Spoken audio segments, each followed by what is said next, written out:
Folly podcast. I am joined by Right Ruminations. He got in touch with me about a week ago, and he interviewed me a couple of days ago on his channel. And we were talking about some ideas that we thought would be interesting to explore together.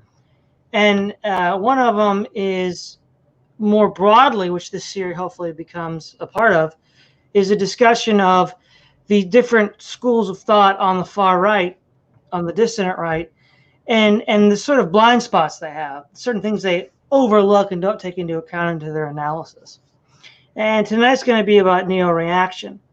So why don't you open up with the particular blind spot tonight? Why don't you explain what that is that we're going to be discussing? Well, with the neo-reactionaries, there's a problem in terms of what their assessment leads them to believe has led to leftist revolutions. So that is, if you're looking at something like the French Revolution or the Russian Revolution or the revolution in China or various socialist revolutions in South America, they have this interpretation that would leave one with the perception that it was in fact the inability of reactionary regimes to be repressive enough that led to the revolutions. And I have a good example of this right off the top of my head. I was watching the live stream on Reactionary Ian's channel, and the distributist came in at one point, and he said that, of course, the reason for the French Revolution was that the French monarchy had not been severe enough in repressing dissident thought in France. Now, this is a problematic assessment because the French Revolution was something that took place against the backdrop of what I think many neo-reactionaries would kind of see as their wet dream, whereas by contrast, in the Anglo-American experience, where we're dealing with something that might be called, thought of as proto-liberal societies, you really don't see anything analogous to that kind of radical, progressive, revolutionary spirit. In fact, even when sort of liberal or proto-liberal English societies, like the Hanover dynasty, or like the American North during the American Civil War, even when they do, I suppose, overreach the boundaries of their mandate in some respect, the revolutions that they tend to yield are more like rebellions. They're more kind of like the American Revolution, like the Southern Secession, or the or even, although this is a more complicated analogy, like the English, the parliamentarian side in the English Civil War. Whereas by contrast, every single radical left kind of authoritarian progressive revolution has always taken place against the backdrop of what is basically a reactionary society. And this is something that the neo-reactionaries have not really properly dealt with. That's not to say that they couldn't deal with it, but it seems like something that they are not on their own really willing to grapple with. Yeah, exactly. Just one point of clarification. Which stream of reactionarians are you thinking of? I actually contacted Reactionary Ian and asked him if he remembers having the distributist on. Doesn't mean he didn't. He had so many streams he might have forgotten. But he said he doesn't remember having the distributist on. Well, it wasn't a formal thing. I think he just popped in for a few minutes. Okay. Okay. And you know, it's kind of irrelevant whether it even was the distributist. I remember it being the distributist, but I could be wrong as well. I know it's irrelevant. It was just a side point. I think one thing that is interesting is the liberal politician Carlos Rangel from Venezuela, who wrote his book, the Latin Americas. And he sort of is describing the past, like 500 years of Latin American history in light of North America, how the United States was different than Latin America. And one of the things he points out is that the American Revolution was, in his mind, conservative. And the reason why he makes this claim is that, unlike the French Revolution, they're not trying to invent a new social order, but trying to preserve an already existing social order, which was, of course, the result of the benign neglect up until the 7 Years' War, when Britain went to war with France over the French Louisiana. So we see in that regard the French Revolution is something totally different. It gets a 10-day week. It wants to replace Christianity with the worship of the goddess of reason. It's a total re-envisioning of society. And I think this is a good way to distinguish a rebellion from a revolution.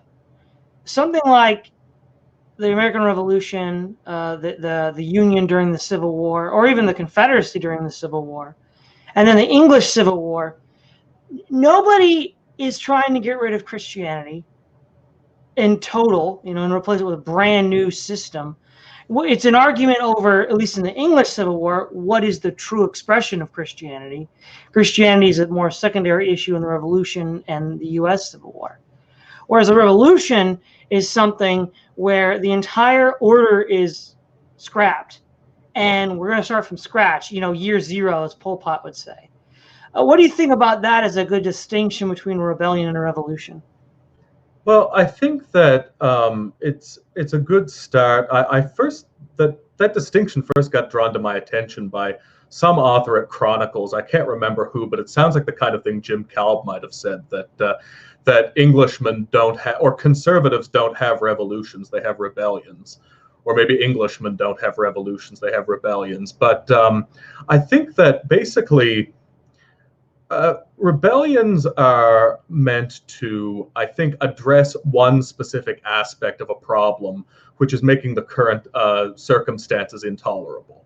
So that is, if there is some kind of, I'm not in the habit of quoting William F. Buckley, but I will in this case, where he said that conservatives want to basically identify what is the source of the chaos at a given moment, and then work on addressing that specific thing.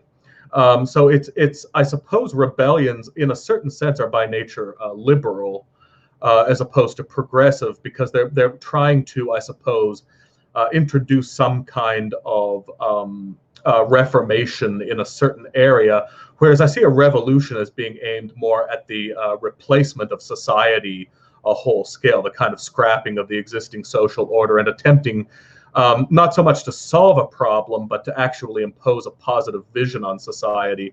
So I would say, I would make the contention that rebellions are negative, in that they're opposed to some specific problem, and therefore limited in scope, whereas I think that revolutions are positive, in that they wish to actually introduce some kind of positive image of society, which is to be carried out by some kind of top-down administrative measures. Yeah, exactly. Instead of trying to prevent something from happening they don't like a rebellion, a revolution is changing something in the way they want it to be when they win. Now, and this claim I've also heard either on his blog or maybe on Reactionary Ian himself. I know Mark Citadel's made similar claims, and some of the guys from Soul of the East, that the Tsarist regime didn't kill enough people or repress enough people. Now, the first question is, in 1913 compared to what? The Russian Okhrana was probably the largest secret police in the history of the world up to that time. But Russia's always had a secret police. Back to Ivan IV, or the Terrible, he had the Oporchniki. So Russia's always had a secret police, and Russia's always used it to repress people. What more could the Tsars have done repressing dissidents without themselves becoming Bolsheviks? Well, I see the treatment of these historical examples as a kind of classic case of post hoc ergo propter hoc, because what they do is they do look at, and this is true, to their credit, you do have a situation where these societies, like the French monarchy or like the Russian Tsarist regime, they do have a kind of moment of relaxation, which is kind of like the last attempt of making some kind of appeasement to the potential, the brewing rebellion, but they do it always in a way that is too little too late. So, for example, I think a neo-reactionary might point out the introduction of the Duma and of its expansion of some of its powers in the later years of the Tsarist regime. And likewise, there were certain relaxations on religious persecution in the French monarchy. The problem is that would be looking at the problem as something which is an insular occurrence in those particular societies alone. But you have to compare what's going on there compared to what is happening in more classically liberal societies, where you never have any of these broad-scale revolutions. And really, even today's society is not an example of that, because as many problems as there are in today's societies from the left, I mean, people are not being forced to rename their children. They're not. There aren't laws saying that women have to wear trousers, which are some of the sort of initial propositions of the early French Revolution. So basically, revolutions, in the sense of progressive revolutions, are something which come from traditional societies, but they don't really emerge from liberal societies. And so you need to make the comparison, and it's not enough to simply point to like some relaxation happened in the society, things became less repressive, and then it led to revolution. Well, no, because the societies where the repression wasn't nearly as strong to begin with, you didn't have a comparable reaction. I will say that in Latin America, leading up to 1810, when the revolutions began there, the Spanish autocracy did severe crackdowns on indigenous revolts. Like, for example, there was an Inca revolt of the indigenous Peruvian population around 1780. The Spanish killed about 1 million people in putting it down. And in other parts of Latin America, which of course didn't work. Ultimately, in 1810, Mexico revolts under Hidalgo, and then it just cascades out from there. Also, with the case of Russia, you have basically hardliners under Alexander the First during Napoleon. And then you have Alexander II, who's the liberator czar, and he's killed by the People's Will terrorist group, which then leads to a crackdown under Alexander III. And he was the kind of hard ass that could keep up with this kind of persecution.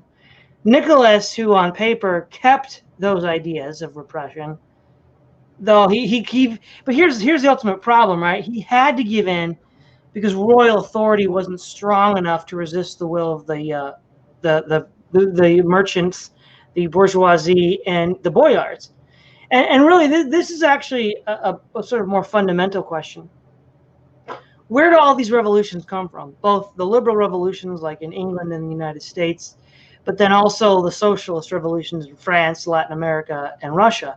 In every single case, it's the rising class of the bourgeoisie. The burghers, the merchants, they believe that because they're the ones producing all the wealth, they're the ones sailing the ships and building the factories and exploring new dominions. They're like, well, okay, we need a seat at the table.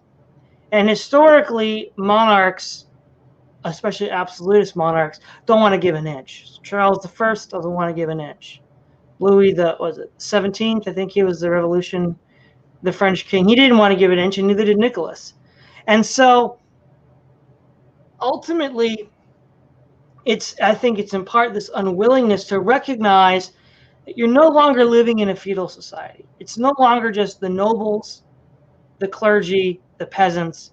You now have the burghers, and they're the most powerful element in society because they're generating wealth. And basically, if you think of if it is a 4X game, it's building tall rather than building wide. A feudal society, because it's based on ownership of land and a military aristocracy, has to build wide. Whereas the burghers can build tall because it's based on trade and capital development.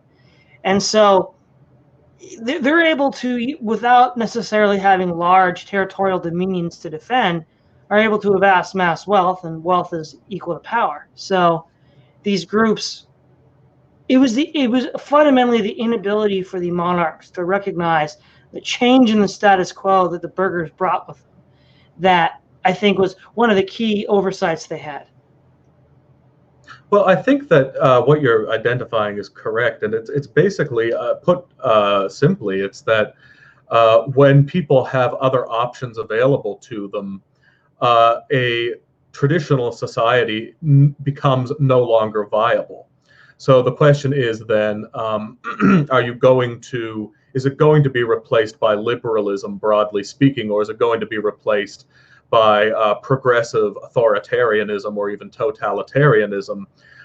So I think that the kind of inability of the rulers of traditional societies to properly account for this is often what leads to not only their downfall, but the downfall of their entire societies. And I would say that this even kind of works on a smaller scale level, where much of, even in the context of liberal societies, those elements that were radically traditionalist often provide for the mechanism, which is then overtaken by leftists and reappropriated for the purpose of pursuing a progressive agenda. So even though the United States was never a traditional society in the sense that we're using the term, nevertheless, sort of quasi aristocratic arrangements like segregation, for example, a kind of, in some ways, set up certain, at least psychological apparati that I suppose made having things like mass assimilation, forced assimilation, and multiculturalism possible, because they essentially brought these questions into the purview of that which is regulated by the community in a kind of quasi-authoritarian way. So in other words, the longer you hang on to certain traditionalist precedents, not only do you make the radical response to it inevitable, but you also maintain the infrastructure. Like in the French Revolution, there was, of course, it's not a coincidence that you went from having an absolute monarchy to, well, basically then having another absolute monarchy under Napoleon, right? The apparatus is also initially in place. Now, one piece of irony with this is that actually it was the attempts of rulers in the early modern period to pursue kind of a national consolidation under monarchical power that actually led to their power being compromised in a kind of ironic way. Like, for example, Henry VIII was so eager to consolidate power in the monarchy against the church that he actually had to, he actually inadvertently empowered the British Parliament, which then led to a contest between the king and the Parliament. So I guess the lesson in all of these things is that very rarely do the designs of absolutists work in their favor long term. Well, exactly. So for example, people ask the question, why did France turn to the Jacobins? Why did Russia turn to the Bolsheviks? And why was their reaction against traditionalism so vicious? And I think one of the things that needs to be, I think my response would be, well, why not? And the reason being is France and Russia did not have a concept of the loyal opposition, or the concept of, so like if you're out of power, you know, if in a classic dynastic struggle, you're all going to die. Like if you're on the losing end of a war of succession, the claimant's going to die, his family's going to die, they're all going to die. And so, you know, you don't want to be the loser in a succession crisis. I mean, look what Richard III did to his nephews. It's like, take them out. You know, they're staying in the way. And so there's, on the political level, there's this idea, well, we don't compromise. We can't compromise. It's all or nothing. And we see with in France, with the repression of the Cathars and Huguenots by the Catholic Church and the French government, it's a precedent's been set. And if you look at the Vendée, it's not a fundamentally different event than, say, the Albigensian Crusade. And if we look at the Russian pogroms against the Jews, in part supported by the Orthodox Church, or which would have been the primary ethnic group targeted. There weren't that many Catholics outside of Poland, but they were brutally suppressed as well under the Tsars. That's the system they had, and that's how they've used it for centuries. And now the militant bourgeoisie, I guess, the intellectuals, the Bolsheviks and Jacobins, take the reins of power, and that's all anybody knows. Nobody has a concept of the loyal opposition and giving the loser a space to eke out an existence. Yeah, well, ironically, I mean, I think that this is a lesson that the modern left has probably failed to learn, because in the analysis of modern society, it's actually the left who should be viewed as the kind of analog to the reactionaries. Whereas in a certain ironic way, it's actually the position that the left traditionally occupies, which is now occupied by the reactionaries.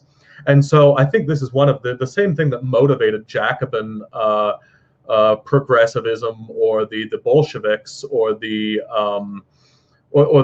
various iterations of social revolutionary thought in South America, is the same thing I think that's animating the you might say the more authoritarian elements of the dissident right now, right? That is, they look around at of where the society is going, and what the expectations of the ruling orthodoxies are. And so I think a lot of the reason that people get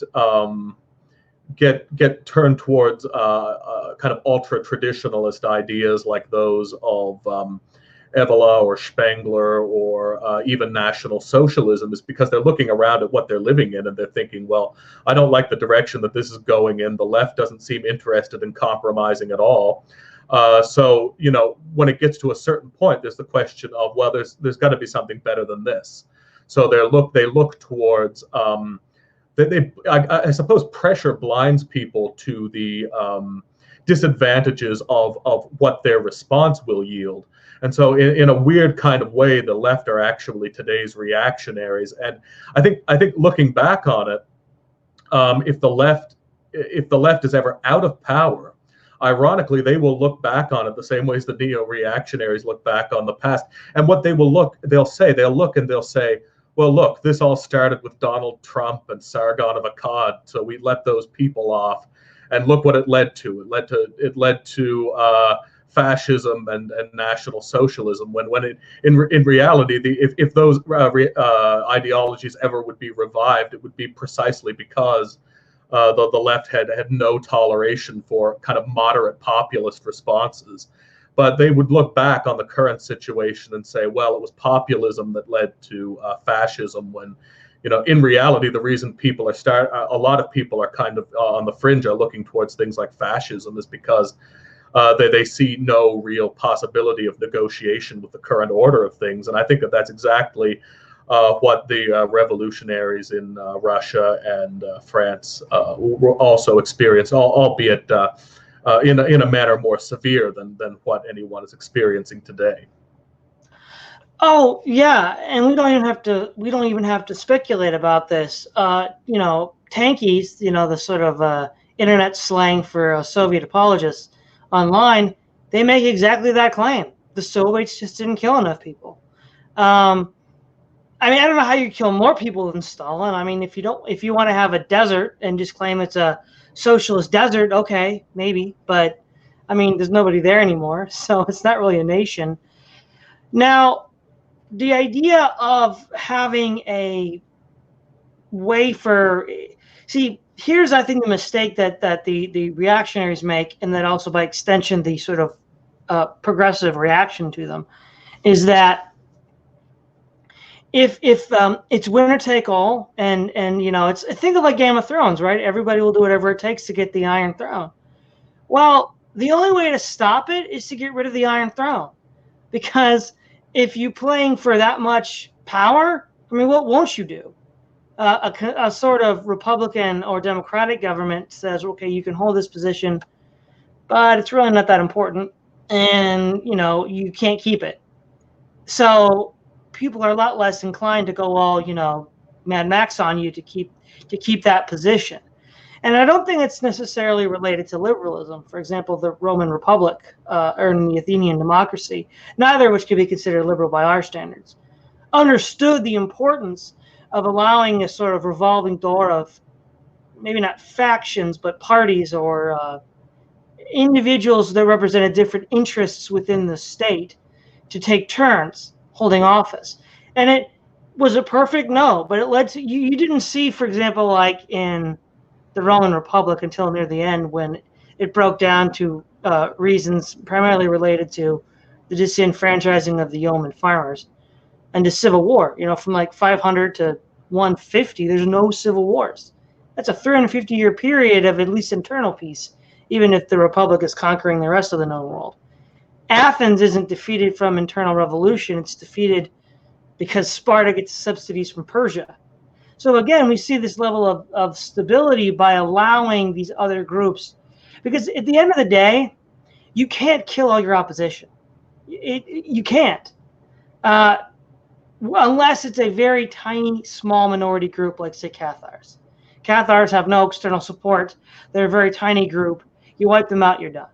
But these kinds of broad problems, like in the case of reactionaries, progressivism, which was all throughout the Western world, or in the case of the left now, which is right-wing populism, all throughout the Western world, if it's that widespread, you can't kill everybody. It's just not realistic.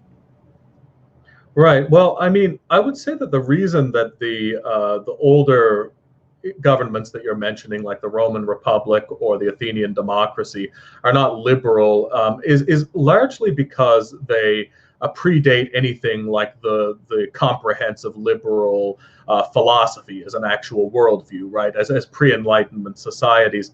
But I suppose you might say that they are proto-liberal by comparison with the surrounding regime. So it's not that they're liberal in the proper sense, but I suppose, they're liberal in the sense that they fit the anthropological stage of liberalism in respect to other societies. And so, broadly speaking, I would say that there are three kinds of societies. There are traditional societies, there are liberal societies, and there are progressive societies.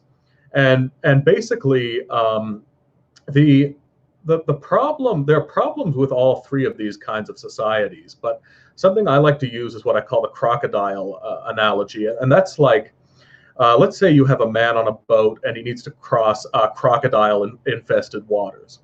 Okay, well, a traditional society basically says that he needs to get across by becoming a crocodile himself. In other words, it's the winner takes all viewpoint. So in other words, it's kill or be killed. It's their authoritarianism or our authoritarianism. The problem with the liberal response is that you kind of see in people like Jordan Peterson is it's kind of like, well, don't worry, there actually are no crocodiles, which is kind of like the ultra-individualist disposition. And then you have the progressive disposition, which is, well, we've done all these terrible things to these crocodiles, we should probably just let them eat us. Now, the problem is that you need to find a way, I suppose, of preserving of finding a way across which doesn't involve you getting eaten or becoming a crocodile in this analogy. And the neo-reactionaries, I suppose, are correct in realizing that we have to recognize the existence of hostile collectivist sectors of society. But I think that one of the problems of the liberal outlook is that it fails to account, I suppose, for the need to be defensively collectivistic. That is to have the ability to, and like I said, address the source of the chaos at a given time and to work against that, but without in the process imbibing too much of that authoritarianism. So it's about dealing with the problem that, on the one hand, progressive societies only come out of traditional societies. But unfortunately, because they're so de-authoritarianized, liberal societies often have difficulty standing up for themselves and their own identity, the kind of integrity of their society. So they tend to gradually degrade in one form or another. So I guess the real challenge is how to, I suppose, maintain some degree of pragmatism in a liberal society without degenerating into an analog of authoritarianism. Well, let me sort of push back a little bit here. I'm not entirely sure that liberal societies. I mean, I know you're thinking of in our 21st century context, and it would seem to bear this out. But if you look at the broader historical picture, do proto-liberal and liberal societies have a hard time looking out for their interests? So let's go back to Athens and Rome, as you would consider proto-republic or proto-liberal, and by extension, the Renaissance city-states. Would you consider them proto-liberal as well? Well, like the ones in the more Mediterranean sphere, yes. Mm-hmm. Yeah. So Athens, of course, is kind of infamous, of course, for its Sicilian expedition, which was a complete disaster, which destroyed the democracy. But if we look at Rome, I mean, Rome beat everybody. Nobody could beat the Romans. In fact, Rome beat itself. That's kind of the joke. Rome was so successful that it became a victim of its own success and resorted to autocracy of the Persian variety as a way to consolidate the territories it already conquered. Venice and Genoa, the prominent proto-liberal medieval states, also were highly successful. I mean, again, depending on how you want to parse it, the Fourth Crusade was definitely a smashing success for the Venetians. The Roman Empire was defeated fatally. And if we look at the American Republic, which is of course, the quintessential liberal society, in 1776, monarchy was the rule. The only republics that existed in Europe would have been Holland, Venice, Genoa, Ragusa, and that's probably about it. And then went into Switzerland. And then you have the French Revolution. They destroy many of those, but they create new republics. The United States beat all comers. It beat the monarchies at home. Mexico, which was an empire under Santa Anna. England, of course, is a liberal society. They defeat Napoleon. And then in World War I, this is like the first real ideological showdown. I mean, I guess you could say Napoleonic Wars were progressivism versus liberalism. Round one goes to the liberals because we beat Napoleon.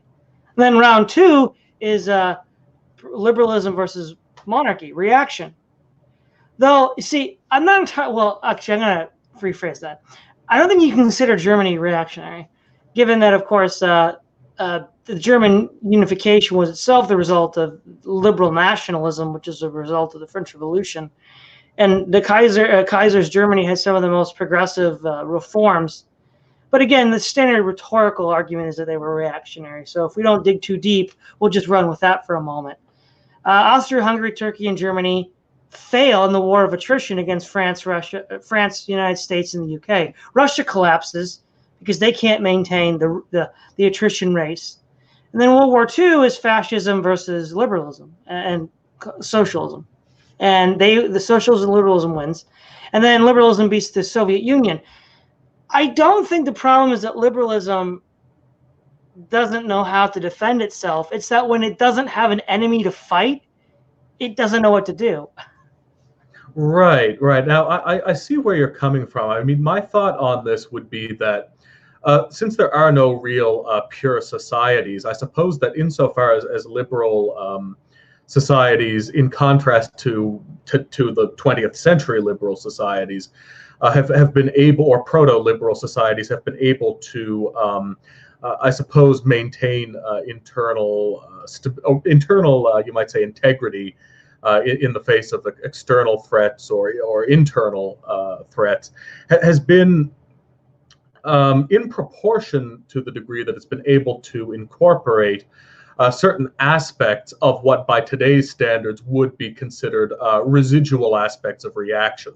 So in other words, although it's proto-liberal in some senses, the Athenian and Roman republics had various familial practices, various kinds of local prejudices, very, very strictly regulated gender roles, kind of, and a lot of unspoken understandings, which also the early American Republic had too. And we can't underestimate, like, even as right wingers, we can't underestimate how severe many of these were. What would happen if you talked to the wrong person's daughter, or if you came up against the wrong person in court, or what have you. So I suppose, though, that also because of the relaxation of these, it has made the Western nations susceptible to external forms of competing authoritarianism. I guess my argument would be that you have to find the sweet spot between introducing so many elements of residual reaction into liberal societies that it becomes, distasteful or not really tolerable by our standards, but then on the other hand, avoiding the other extreme where you basically just kind of allow the mores and societies to be competed with by those of external societies, or by competing leftist ideologies. So I tend to take a very defensive stance, is my answer to this, in preference of basically a kind of not reactionary but very reactive liberal society that's almost kind of follows a sort of a national analog of the NAP, like that's it's defensive of its liberal principles, but it doesn't really have it doesn't necessarily have a kind of positive ideological vision for society.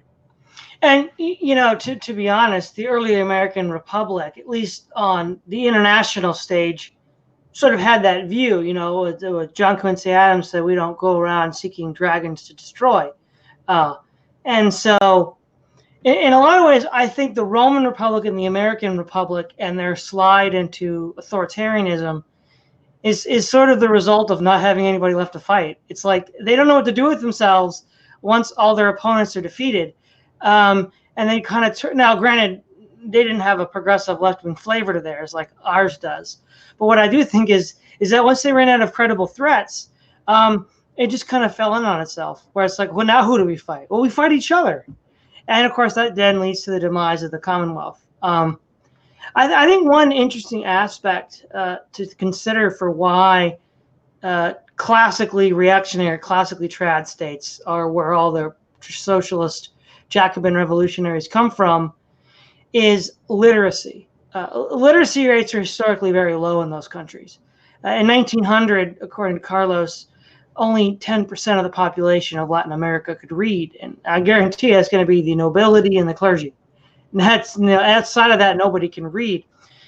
And this is actually a real problem because one of the things with Lenin is propaganda of peace, land, and bread, which of course was a farce. He didn't mean any of it.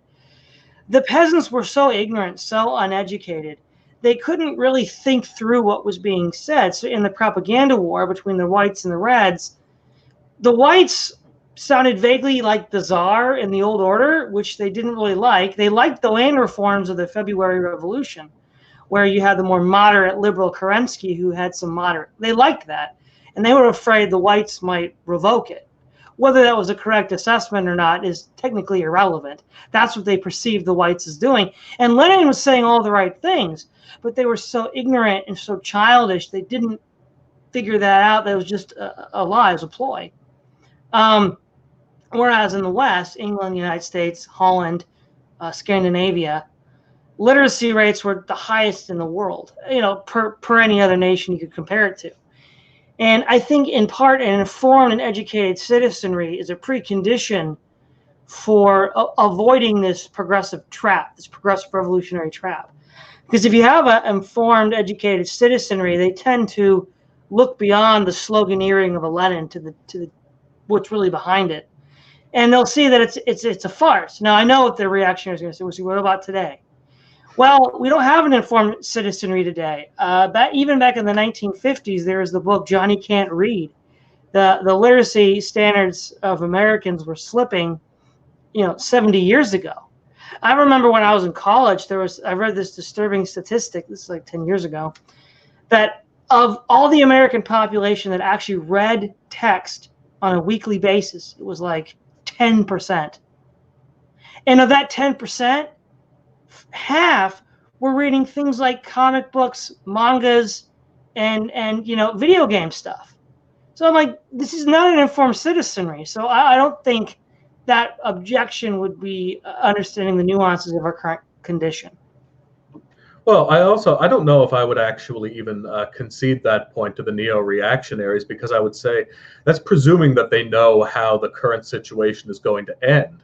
I mean, I think that as things move forward in Western nations, I think that those elements of the Western populations that don't are not being lured into the sphere of voting for leftist progressive parties, basically native white people in Western nations. I think you're going to see far from them necessarily degrading into a kind of far right reaction. I think that the first reaction is probably going to be to flock to more people like Trump, to more advocates of populism, precisely because there's enough residual education, like basic reading skills, or at least some kind of knee-jerk element of at least liking the idea of independent thought. At least they get it, whether they get it from movies or just because it's a kind of meme in the culture or whatever.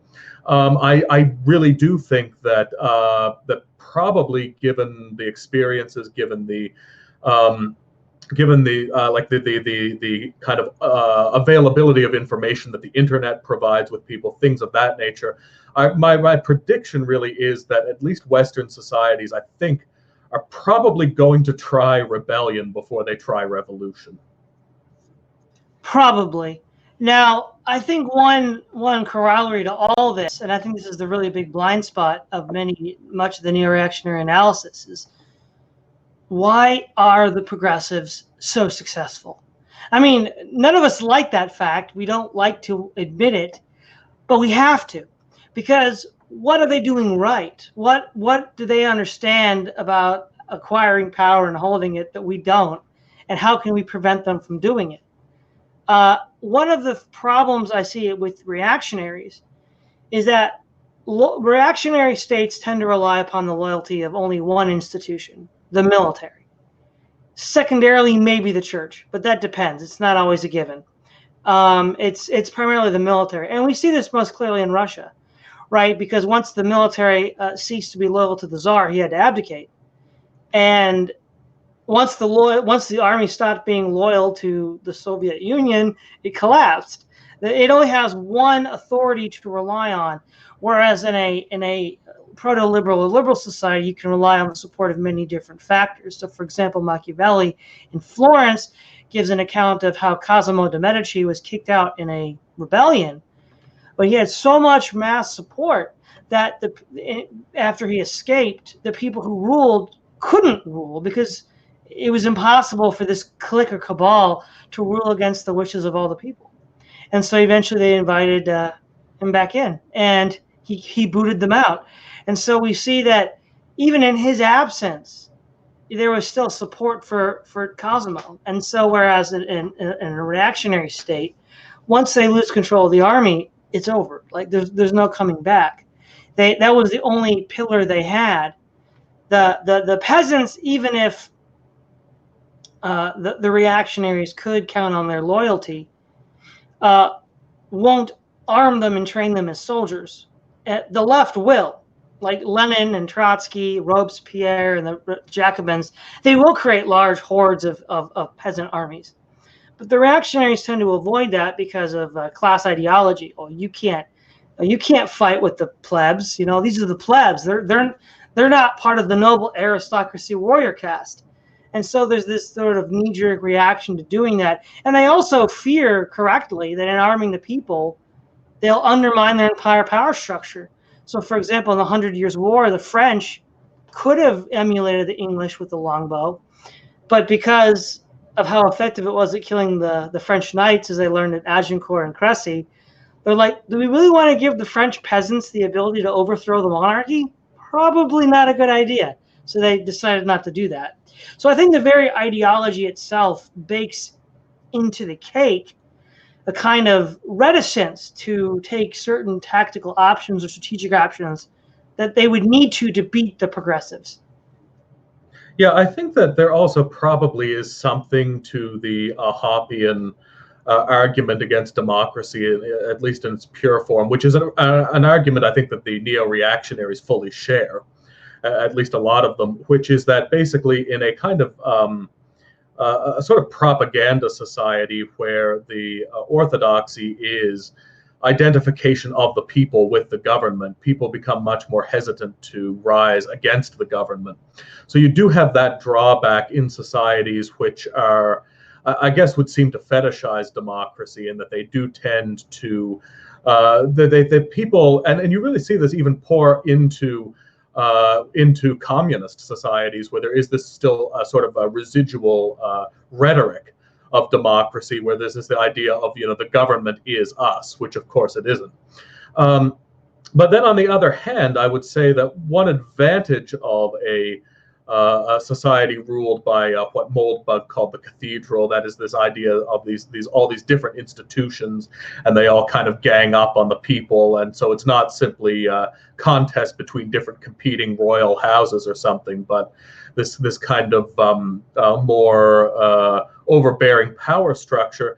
I would say that yes, I mean, in a sense, it does make it more difficult for people to rise up against it, and so the left does keep winning. But I would like to reframe it to an extent and say that in any society, there is one side that's always kind of winning, right? That is, societies, whether we like it or not, are always kind of ruled by one prevalent ideology.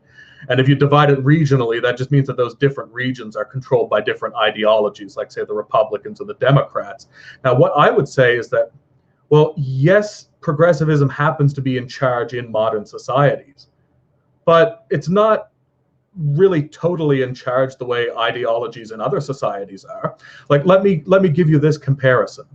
What is easier to criticize? Is it easier to support monarchy in today's society, or is it easier to support democracy in a traditional monarchy? Well, obviously it's much easier. Like, the fact that a neo-reactionary movement could even emerge in liberal or social democracy shows that it is significantly more tolerant than the societies that the neo-reactionaries themselves are advocating, where you really would never be allowed to support democracy with the same degree of candidness. So I would argue that the only reason the progressives are really winning is because this just happens to be a society that they control.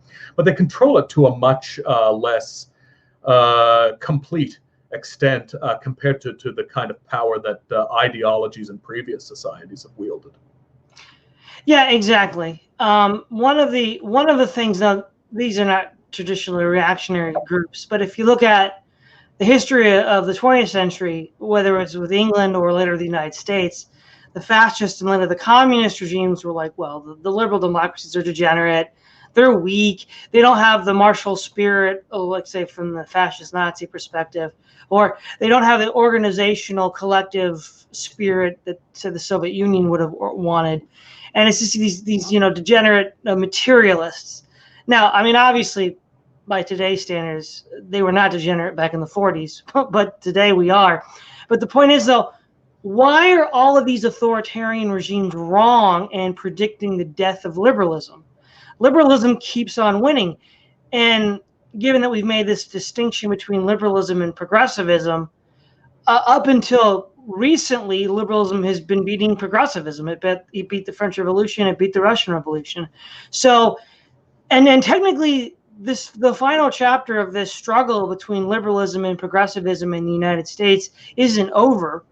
It could still go either way, depending on a wide variety of factors. So it's sort of an open question mark at this point. But what I would say is, what is everybody missing? Everybody says it's just a rotten system that's going to fall over, but it keeps on surviving, much like the demise of capitalism that the communists predicted, which never happens.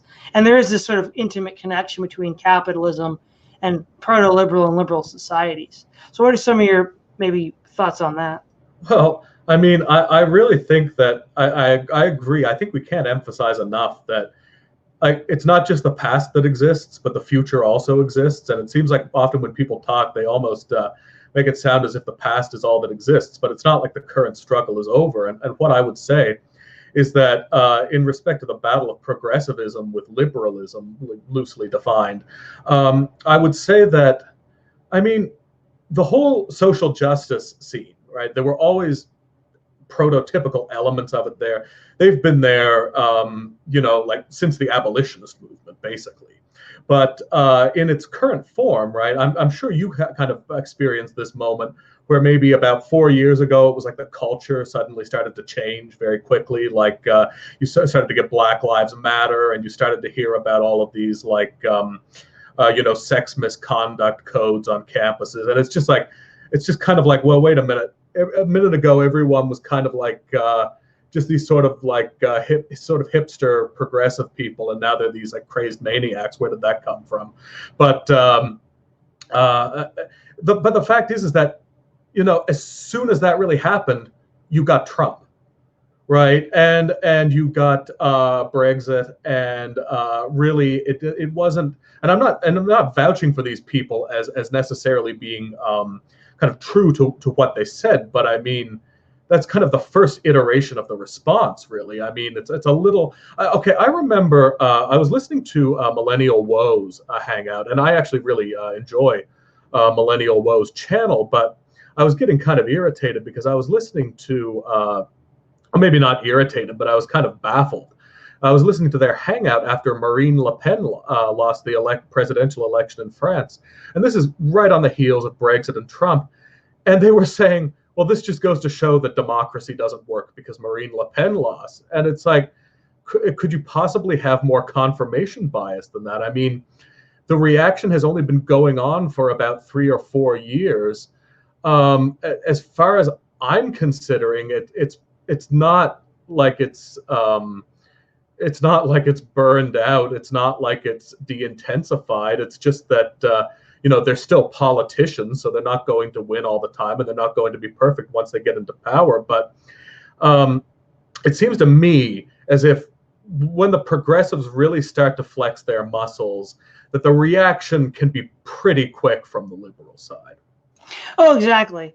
And I think also this sort of attitude that you noticed with Millennial Woes is also this sort of winner take all attitude that we get from reactionaries and progressives. And this really sort of gets to a point, right? Is that even really desirable? Because even before progressives appeared on the scene, you'd look at like the War of the Roses or the 100 Years' War. This is a winner take all. The crown of France is the 100 Years' War. The crown of England is the War of the Roses that lasts 30 years.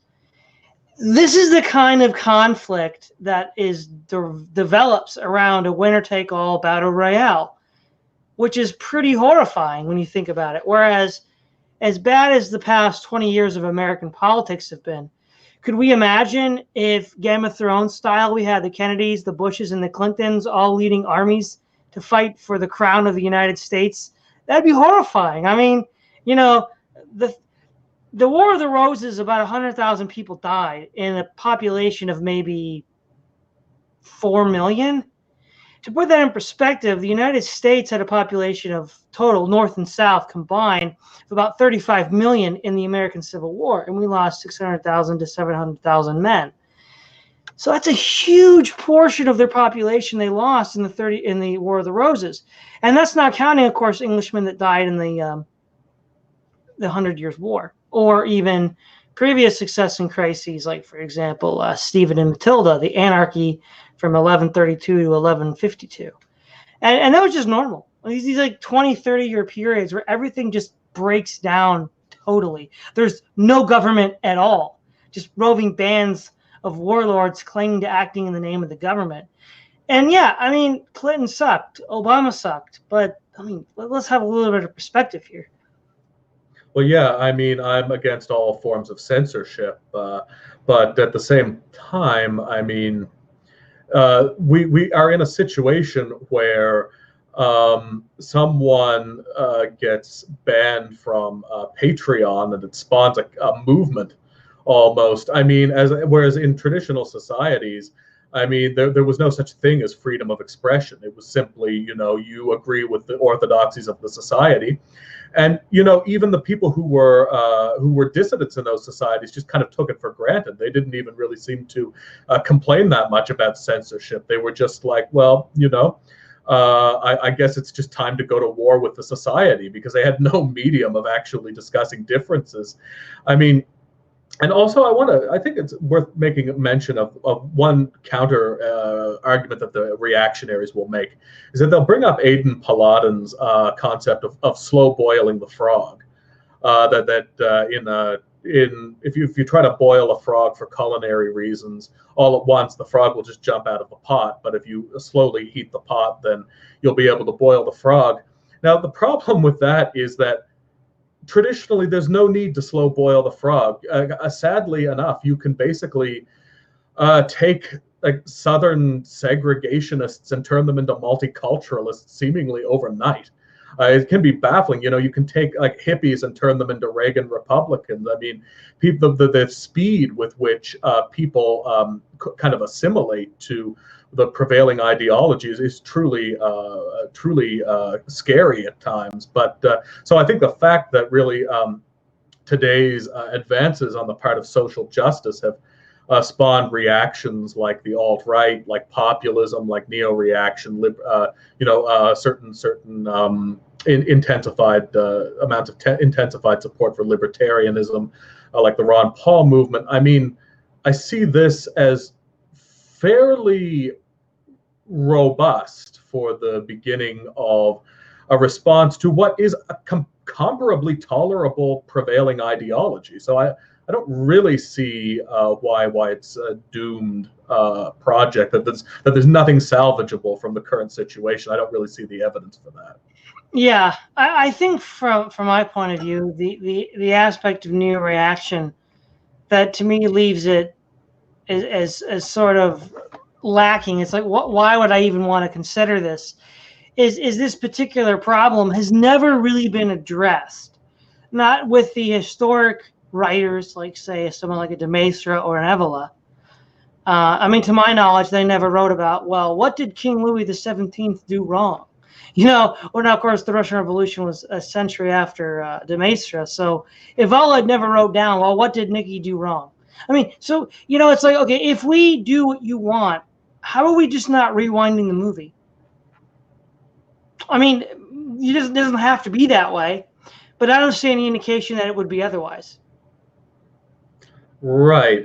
Now they tend to argue, I suppose, in favor of historical cycles. So, in defense of someone like Evola, I suppose his perspective is so long term and so abstract that it can almost be difficult to apply it to these problems, right? Because of course, I don't think that he would really have a favorable view of the French monarchy or the Russian czars or any of the revolutions that they spawned, or really anyone. He's almost people like Spengler and Evola are almost advocating returning to almost conditions that we would consider pre-civilizational. So I don't really know if it translates as well into a critique of Evola, because it's difficult to know what he was really getting at times, and also he writes with a very severe degree of abstraction. And I guess that with this idea of historical cycles, I mean, you can turn that argument back against the reactionaries as well, because they can say, well, we just have to wait until we come to a kind of reactionary monarchical golden age. But I mean, you could make the same argument about republics. You could say, well, yes, the American Republic is kind of in its lunar phase, or whatever kind of language they use. But the reality is that that's what the founding fathers thought would happen. Benjamin Franklin came out of the convention and said, actually, I think that this system is probably going to collapse in about 200 years. But, nothing is forever, and this is the best we can do right now. And there's no reason to think that any system is going to stand forever. So the idea of historical cycles basically is just as much something that can be utilized from the non-reactionary perspective as it can be from the reactionary perspective. I mean, You could even argue progressives could use it. Anarcho-primitivists or radical environmentalists could argue, well, everything comes in cycles. This attempt to build a urban oil-based civilization will collapse back into hunter-gatherers, which it could. I don't think it's likely, but again, nothing's really off the table permanently. So I think it's a double-edged sword. It might bite you in the tuchus. So we're about out of time. Is there anything else you'd like to leave us with before we wrap it up? Yeah, I just think that just a couple of things. One is that I think that the problem is not the thing is that not that our arguments demonstrate the demonstrate neo-reaction as inherently fallacious. Rather, what it demonstrates is that their arguments their method of argumentation is insufficient because they are so, I suppose, unwilling to address these topics, and so, or these counter arguments. So what I would say is that neo-reaction, I suppose, still continues to suffer from a burden of proof until it is able to give a full account of these arguments against it, and I just haven't heard that. And so I think that this could also be interesting from the side of the neo-reactionaries in trying to hear what they, given time to contemplate it, would have to say in the face of these objections, and to see where we might be able to go from that. I would just like to briefly say that my YouTube channel, where you can find me talk about these kind of things all the time, is Right Ruminations. I did my first interview with Todd there, so I think that a lot of people might find that there are things to enjoy there. But thank you, Todd, for having me on, and I think it was a good conversation. Oh, yeah. Well, thanks for coming on. This is Todd Lewis of the Praise of Folly podcast, signing off.